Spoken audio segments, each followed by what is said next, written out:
नमस्कार, बहुत बहुत स्वागत है आपका नेक्स्ट 9 न्यूज में और मैं हूं आपके साथ राकेश कुमार। इस समय चुनाव का माहौल है पूरे देश के अंदर, लेकिन यहाँ पर उत्तर प्रदेश में कुछ ऐसा हो रहा है, ऐसा खेला हो रहा है जो सभी को चौंका दे रहा है। आप देखिए कि जिस तरीके से बृजभूषण शरण सिंह का यहाँ पर टिकट कटता है कैसरगंज से और ये सोचा जाता है कि अब शायद वो चुनाव नहीं लड़ेंगे, लेकिन जो परिवारवाद है वही खत्म नहीं हो रहा। परिवारवाद की राजनीति यहाँ खत्म नहीं हो रही। यहाँ पर उनके जो बेटे हैं करण भूषण, उन्हें टिकट दे दिया जाता है भारतीय जनता पार्टी की तरफ से। ये कैसी मानसिकता है, ये कैसी सोच है, ये कैसा विचार है? आप ये भी समझिए, यहाँ पर महिला पहलवानों की तरफ से किस तरीके से ताबड़तोड़ प्रदर्शन किए जा रहे थे। महिला पहलवान रो रही थी, बिलख रही थी और अपने इंसाफ की मांग कर रही थी, लेकिन यहाँ पर सरकार के कानों में जू तक नहीं रहेगा। और जिसके बाद यहाँ पर करण भूषण शरण सिंह का टिकट दे दिया जाता है, लेकिन इसके बावजूद भी महिला पहलवान इस समय देश के अंदर प्रदर्शन कर रही है और देश की बेटियां अपने हक की लड़ाई लड़ रही है, जिसके बाद अब ये माना जा रहा है कि शायद करण भूषण शरण सिंह का टिकट कट सकता है। हमारे साथ बातचीत करने के लिए है सिराज। हम सिराज से समझेंगे कि क्या करण भूषण शरण सिंह का कैसरगंज से टिकट कट सकता है।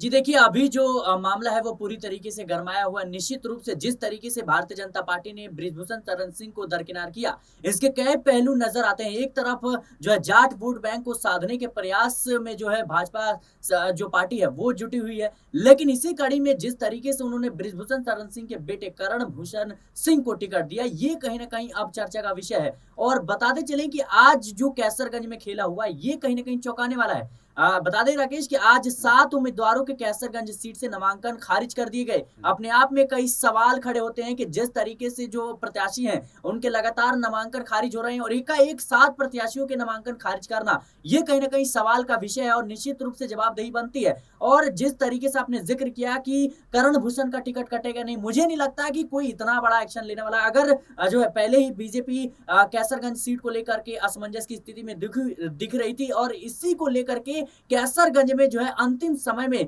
कह सकते हैं कि जो प्रत्याशी है उसका ऐलान हुआ, लेकिन अब मुझे नहीं लगता कि करण भूषण सिंह का टिकट कटेगा, क्योंकि बीजेपी ने काफी सोची समझी रणनीति के तहत जो है काफी सोच विचार करके करण भूषण सिंह को जो है वो कहीं ना कहीं टिकट दिया है। और भारतीय जनता पार्टी ने बृजभूषण सिंह को एक तरीके से मैसेज देने का काम किया है जनता के बीच कि हमने बृजभूषण शरण सिंह को साइडलाइन कर दिया है। जो आरोप उनके ऊपर महिला पहलवानों ने लगाए थे उसके बाद से लगातार उनके ऊपर कहीं ना कहीं जो बीजेपी पार्टी है वो गिरती हुई नजर आ रही थी और बृजभूषण शरण सिंह पर भी गाज गिरती हुई नजर आ रही थी। इसी को मद्देनजर देखते हुए करण भूषण सिंह को टिकट दिया गया है और इसमें कोई भी दो राय नहीं है कि मुझे नहीं लगता कि करण भूषण सिंह का टिकट कटेगा। जिस तरीके से सिराज हम इस मामले को देख रहे हैं, हम इस मामले को समझ रहे हैं, यहाँ पर बीजेपी की तरफ से यहाँ पर प्रेशर बनाया जा रहा है और बीजेपी पार्टी के ऊपर भी बहुत ज़्यादा प्रेशर है, क्योंकि जिस तरीके से यहाँ पर महिला पहलवान यहाँ पर प्रदर्शन कर रहे हैं और यहाँ पर कहने के बीजेपी सरकार को साधने की कोशिश कर रहे हैं, उन्हें घेरने की कोशिश कर रहे हैं। ऐसे में क्या ये हो सकता है क्या कि आने वाले समय में या फिर अभी कुछ ही समय में कुछ यहाँ पर जो खेला है वो पलट सकता है? यानी मैं बात कर रहा हूँ यहाँ पर बृजभूषण शरण सिंह यहाँ पर क्या समाजवादी पार्टी की तरफ रुख कर सकते हैं? अगर बीजेपी ने उनके साथ अगर उनका टिकट काटा, उनके बेटे का टिकट काटा, तो क्या ये बृजभूषण शरण सिंह की तरफ से ऐसा हो सकता है कि वो जाकर के समाजवादी पार्टी में मिल जाए? क्योंकि हमने सिराज पहले भी देखा था कि वो समाजवादी पार्टी से या एक पहले भी चुनाव लड़ चुके हैं और कैसरगंज से बता दूं दर्शकों कि वो 6 बार चुनाव लड़ चुके हैं। जी देखिए, मुझे नहीं लगता कि बृजभूषण शरण सिंह इस वक्त जो है वो समाजवादी पार्टी या किसी भी विपक्ष की पार्टी में जाएंगे, क्योंकि अभी जिस तरीके से विपक्ष की पार्टियों पर लगातार एजेंसियों का दबाव है और लगातार तमाम तरह के विपक्ष जो है आरोप लगाता रहता है भारतीय जनता पार्टी पर कि कहीं ना कहीं एजेंसियों का दुरुपयोग हो रहा है। इस कड़ी में अगर देखें तो बृजभूषण शरण सिंह पर जिस तरीके से महिला पहलवानों ने आरोप लगाया और तमाम तरह के उन पर आरोप हैं, ऐसे में मुझे नहीं लगता कि वो किसी भी पार्टी के खिलाफ जो है यूं कहें कि भारतीय जनता पार्टी के खिलाफ जाएंगे और किसी भी पार्टी में शामिल होते हुए नजर आएंगे। और रही बात उनके जाने की, तो वो साफ तौर पर कह चुके हैं कि मैं पार्टी से जो है पार्टी के फैसले से खुश हूं और करण भूषण को टिकट मिला है उसका पूरा समर्थन करते हैं। निश्चित तौर पर पहले पहले भारतीय जनता पार्टी ने बृजभूषण शरण सिंह से जो है प्रस्ताव दिया उनको, और उसके बाद से कहीं ना कहीं उनसे पूछा कि आपकी करीबी या आपके फैमिली में से कोई चुनाव लड़ना चाहता है तो उनको टिकट दे सकते हैं। तो बृजभूषण शरण सिंह इस बात को बखूबी समझते हैं कि अगर वो दल बदल की राजनीति करते हैं तो उनकी मुश्किलें और भी ज्यादा बढ़ सकती हैं। इसी को मद्देनजर देखते हुए साफ तौर पर मुझे नहीं लगता कि वो फेरबदल करेंगे, और आने वाले समय में इस बात को वो भी समझते हैं कि अभी भारतीय जनता पार्टी का जो सियासी रसूख है वो जमीनी स्तर पर काफी मजबूत है, और जीत की जो लहर है उसकी तरफ बढ़ रही है। तो निश्चित रूप से जो नेता है वो कहीं ना कहीं जो पार्टी जीती है, जो दल जीता है उसी के साथ रहते हैं। अगर आपको सरकार बनानी है, अगर आपको संसद में अपना बहुमत हासिल करना है, तो ये केवल उत्तर प्रदेश से ही हो सकता है, क्योंकि उत्तर प्रदेश एकमात्र ऐसा राज्य है जहां पर 80 लोकसभा सीटें हैं, और 80 लोकसभा सीटें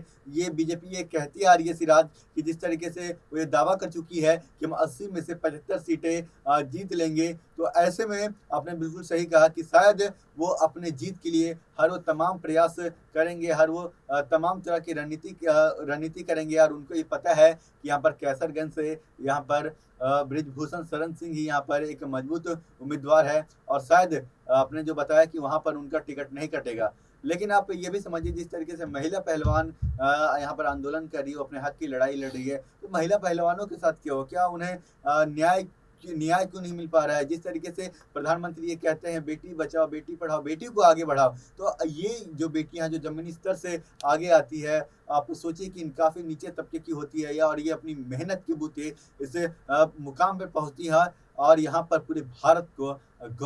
गौरवान्वित करती है, पूरे भारत को। और ये 125 करोड़ जो प्रधानमंत्री कहते हैं कि हमारे 125 करोड़ देशवासियों, उन 125 करोड़ देशवासियों को गौरवान्वित करती है। जी देखिए, ये कहीं ना कहीं एक मैटर जो है आपने जिस तरीके से जिक्र किया, लेकिन इसकी जो जांच है वो कहीं ना कहीं चल रही है, और जिस तरीके से कोर्ट में अभी बृजभूषण शरण सिंह को झटका लगा, ये अपने आप में जो है एक बड़ा सवाल है। लेकिन निश्चित रूप से अगर बीजेपी को महिला पहलवानों के पक्ष में कोई फैसला लेना होता तो इतनी प्रदर्शन की कोई भी नौबत नहीं आती, और जिस तरीके से हमने देखा कि उधर संसद का जो है उद्घाटन होता और इधर महिला पहलवान जो है वो कहीं ना कहीं प्रदर्शन कर रही थी, और तमाम तरह की जो चीजें हैं वो खुलकर सामने आई थी। हालांकि अभी लोकसभा चुनाव नजदीक है, और ऐसे में मुझे लगता है कि बृजभूषण शरण सिंह का जिक्र करें तो निश्चित रूप से उनका पलड़ा भारी है, और इसी को देखते हुए कहीं ना कहीं बृजभूषण शरण सिंह के बेटे को भारतीय जनता पार्टी ने टिकट दिया है। तो मैं इसी पूरे मामले में हम ये भी समझे कि क्या जो करण भूषण शरण सिंह जो चुनाव लड़ रहे हैं इस समय, वो अपने पिता के बलबूते चुनाव लड़ेंगे, या फिर जो वोट हासिल करेंगे वो उनके जो पिता है वही चुनाव प्रचार प्रसार करेंगे, बल्कि वो अपने बूते नहीं बल्कि अपने पिता के बूते इस चुनाव को जीतेंगे? जी बिल्कुल, बृजभूषण शरण सिंह के कैसरगंज ही नहीं बल्कि उसके आसपास के क्षेत्रों पर भी काफी ज्यादा प्रभाव रहता है, और निश्चित रूप से जो बृजभूषण शरण सिंह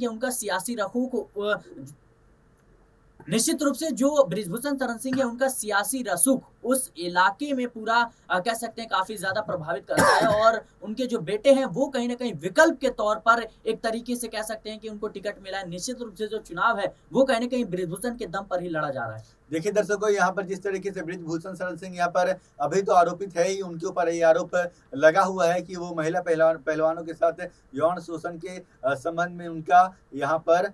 उनके ऊपर आरोप लगे हुए हैं, और लेकिन जिसकी उसके बावजूद भी यहाँ पर वो खुद नहीं यहाँ पर कैसरगंज से अपने बेटे को चुनावी प्रचार प्रसार के लिए उतारे हैं, चुनावी मैदान में उतारे हैं, और एक वो चाहते हैं कि जो सांसद है वो अब हमारे घर से ही जाए। और ऐसे में कैसरगंज की अब देखते हैं कि जो कैसरगंज की जनता है वो क्या डिसाइड करेगी, वो क्या